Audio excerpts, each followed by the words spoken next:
বলছেন যদি কোনো ব্যক্তি জানতো যে নামাজি ব্যক্তির সামনে দিয়ে অতিক্রম করা কি পরিমাণ গুনাহ, যদি এটা বুঝতো তাইলে প্রয়োজনে 40 বছর টানা দাঁড়াইয়া থাকে। এক হাদিস।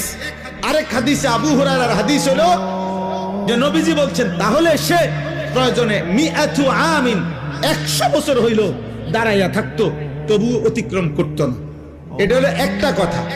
হাদিসের দ্বিতীয় অংশ আরো মারাত্মক। এই সামান্য এই বিষয়টা যে নামাজি ব্যক্তির সামনে দিয়ে যেন অতিক্রম না করে, নবীজি বলেন তোমাদের নামাজের সামনে যদি কেউ অতিক্রম করতে চায় তোমরা তাকে হাত দিয়ে প্রয়োজনে বাধা দাও।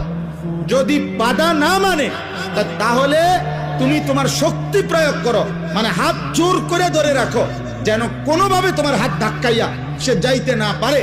নবীজি বলেন এরপরে শব্দ